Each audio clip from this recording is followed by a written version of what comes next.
All right, chapter 16. Here we go. Litmus W. Block was just a boy when the firing on Fort Sumter occurred, Miss Franny Block said as she started in on her story. Fort Sumter, I said. It was the firing on Fort Sumter that started the war, said Amanda. Okay, I said. I shrugged.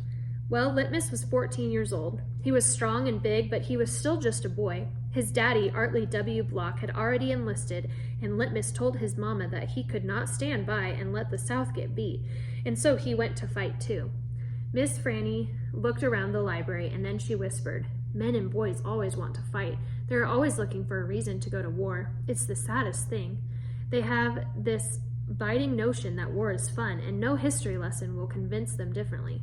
Anyway, Litmus went and enlisted. He lied about his age. Yes, ma'am, like I said, he was a big boy, and the army took him, and Litmus went off to war just like that. Left behind his mother and 3 sisters, he went off to be a hero. But he soon found out the truth. Miss Franny closed her eyes and shook her head. What truth? I asked her.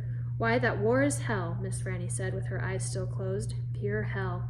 Hell is a cuss word, said Amanda. I stole a look at her. Her face was pinched up and even more than usual.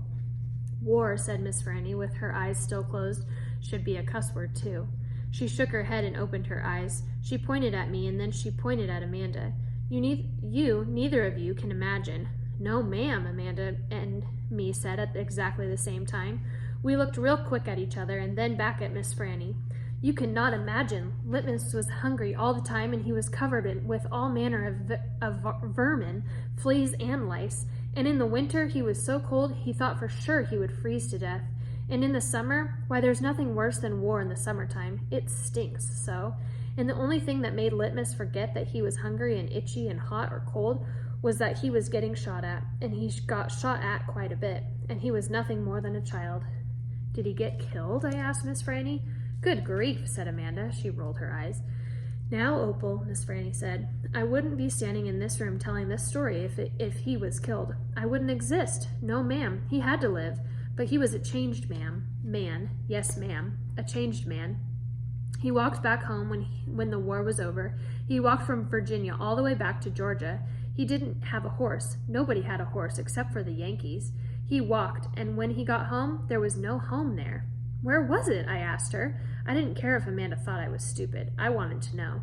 Why, Miss Franny shouted so loud that when Dixie and Amanda Wilkinson and me all jumped, the Yankees burned it. Yes, ma'am, burned it to the ground. What about his sisters? Amanda asked.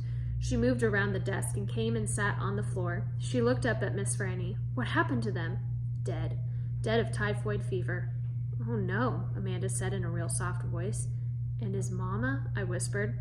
Dead, too. And his father? Amanda asked. What happened to him? He died on the battlefield. Litmus was an orphan? I asked. Yes, ma'am, said Miss Franny Block. Litmus was an orphan.